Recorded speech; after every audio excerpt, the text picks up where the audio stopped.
तो hello guys, सबको मानव reading में स्वागत है। अब हम जिस मानवा के बारे में बात करने वाले हैं उसी मानवा का जो एमसी है उसका बहुत ही बड़ा प्रॉब्लम हो गया है। वो प्रॉब्लम ये है कि उसकी आंख में सभी पिग दिखाई देते हैं। लेकिन आप सभी तो जानते हैं हमारा एमसी का अभी क्या होगा, तो हमारे एमसी को कौन सा वार मिल रहा, तो जानने के लिए इस वीडियो के आखिरी तक जरूर देखिएगा। तो चलो हम अपना वीडियो शुरू करते हैं। तो हमारी कहानी की शुरुआत होती है एक हॉस्पिटल से, जहाँ पे एक सुंदर सी डॉक्टर बोलती है कि तुम बोल रहे हो कि तुम्हारे आंख में सभी जिंदा चीज सुअर की तरह दिख रहे हैं। अपना लड़का अभी डॉक्टर की बात सुन के सिर्फ सिर हिला रहा है, लेकिन वो खूबसूरत सी डॉक्टर लड़के के पास आके झुक के बोली कि क्या तुम मुझसे मजाक कर रहे हो?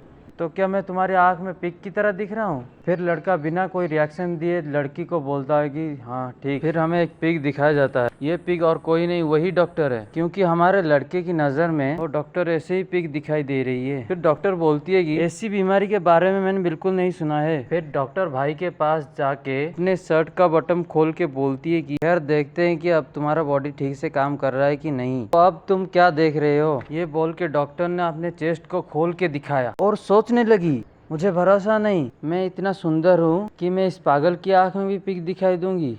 फिर लड़का बिना कोई रिएक्शन दिए डॉक्टर के दो बड़े तरबूज को देख के बोलता है कि दो पिग। फिर डॉक्टर चौंक के मारे अपने दरवाजे को बंद करके बोली, इसका सच में दिमाग खराब है। फिर डॉक्टर वापस से अपनी कुर्सी पे जाके बोली, तुम्हारी रीढ़ की हड्डी में प्रॉब्लम है। इधर देखो, तुम्हारा बहुत अलग है आम इंसानों से। ये जो हड्डी है ना तुम्हारी थोड़ी घूम चुकी है, इसकी वजह से तुम्हारे दिमाग के नस में इसका असर पड़ा। इसी वजह से शायद तुम्हें सभी पिग की तरह दिखाई दे रहे हैं। इसका सिर्फ एक ही सोल्यूशन है, जो कि है सर्जरी। लेकिन सर्जरी का सक्सेस रेट बहुत कम है। अगर ये फेल हुआ तो तुम गर्दन से नीचे तक पैरालाइज हो सकते हो। लड़का ये सब सुन के अपने चेयर से उठ खड़ा होके बोलता है कि डॉक्टर आपका बात करना हो गया, तो क्या मैं अपनी रीढ़ की हड्डी वापस ले सकता हूँ? डॉक्टर घबराते हुए सोचती है कि ये सच में सोच रहा है, ये प्लास्टिक मॉडल की रीढ़ की हड्डी उसकी है। इतना हैंडसम सा शकल बहुत वेस्ट है। डॉक्टर से बात करने के बाद लड़का अपना रिपोर्ट कार्ड लेके बस में बैठता है। बस के पूरे आखिरी में बैठ के उबासी लेके अपने रिपोर्ट कार्ड को देख के अपने बारे में बताता है कि उसका नाम यांचुआन है। उसको याद ही नहीं कि कब से सब लोग उसको पिग की तरह दिखाई देने लगे। शायद उसके घर वालों की वजह से, क्योंकि उसके मम्मी पापा दोनों ही पिग बुचर है। इसी वजह से उसको कुछ फर्क ही नहीं पड़ा, शायद डेटिंग को छोड़ के। फिर यांगचुआन अपने मेडिकल रिपोर्ट को कस के पकड़ के बोलता है कि आज हमारा प्रोफेशन वीकेंड दिन है। मुझे उम्मीद था कि वीकेंड होने से पहले अपनी बीमारी का इलाज कर सकता हूँ। तभी हमारी सीन की शिफ्टिंग होती है, जहाँ पे बड़ा सा नीला सा पत्थर दिखाया जाता है, जहाँ पे सभी वेकनिंग सेरेमनी शुरू होने का इंतजार कर रहे हैं। तभी हमें दिखाया जाता है यांचन जो है सेरेमनी की तरफ जा रहा है और सोच रहा है कि ये जो मेरी बीमारी है वेकनिंग के समय कोई प्रॉब्लम खड़ी ना कर दे। ये सोच के जा ही रहा था कि एक लड़की पीछे से आवाज दे के बोलती है कि यांचन तुम आखिरी में आ गए, अगर तुम लेट में आते तो मैं तुम्हें मारती, समझ में आया क्या? लेकिन यांचन की नजर में ये लड़की सबसे भद्दा पिग दिख रही है। फिर लड़की कंधे को मारते हुए बोलती है, तुम्हें सुनाई दे रहा है कि नहीं? लेकिन यांचन की नजर में तो सभी पिग दिखाई दे रहे हैं, इसी वजह से उसके मुंह से आवाज ही नहीं निकल रही। उसके पास खड़े लोग उनको देख के बातचीत करने लगने हैं कि शोलिंग क्यों तुम यांचन के गले पड़ रही हो? दोनों सब दिन लवी डबी की तरह एक्टिंग क्यों कर रही हो? ये दोनों का बचपन का प्यार है, शायद वेकनिंग खत्म होने के बाद शादी करेंगे और बच्चे पैदा करेंगे। फिर यूलिंग गुस्से में बोलती है कि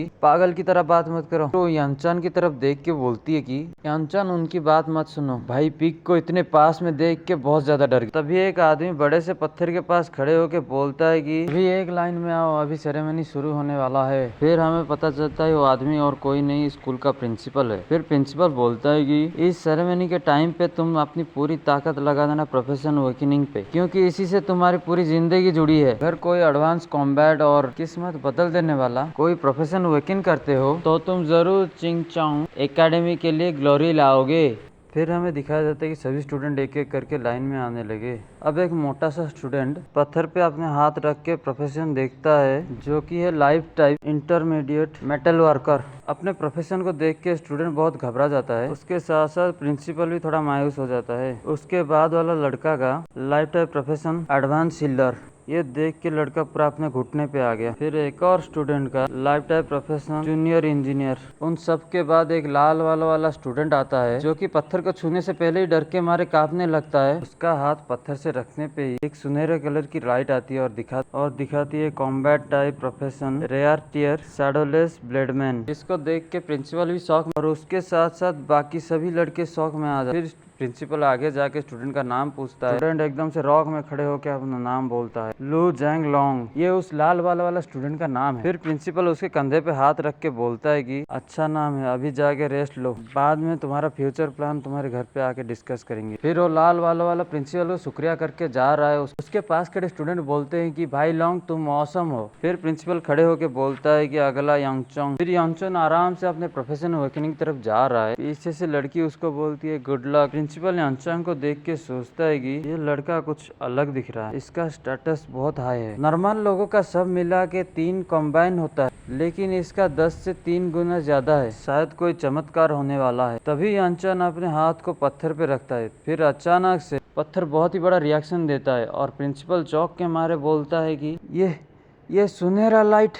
फिर अचानक से पत्थर के चारों तरफ धुआं उठने लगा। ये सबको देख के भाई पूरा शौक में चला गया है। तभी प्रिंसिपल पीछे से चिल्ला रहा है डिवाइन टीयर, क्या ये सच में डिवाइन टीयर है? फिर हमें यांगचोंग का प्रोफेशन दिखाई देता है, जो कि है life time profession divine pig butcher. इसको देख के प्रिंसिपल पूरा शौक में आ गया और बोला पिग बुचर। इसको देख के सभी स्टूडेंट जोर जोर से हंसने लगे और बोलने लगे कि इस तरह का बेकार प्रोफेशन भी है। पीछे बाकी सब स्टूडेंट जोर जोर से हंस रहे हैं और प्रिंसिपल इधर सोच रहा है कि क्या ये कोई मजाक है? मैं इतने सालों से प्रिंसिपल हूँ, आखिरकार मुझे डिवाइन टीयर का स्टूडेंट मिला और वो भी बिना काम वाला पिग बुचर। डिवाइन टीयर का हीलर यार और कुछ मिलता तो अच्छा होता। फिर प्रिंसिपल बहुत ही उदास होकर स्टूडेंट के पास जाके बोलता है कि स्टूडेंट तुम। तभी अचानक से एक सिस्टम यांगचोंग के सामने आता है। उस सिस्टम में यांगचोंग का स्टेटस और उसके स्किल के बारे में जानकारी है। उसकी नजर अचानक से एक स्किल पे पड़ी जिसका नाम है स्वाइन नेमेसिस। उसको पढ़ के बोला कि पिग के सामने 50% और डैमेज।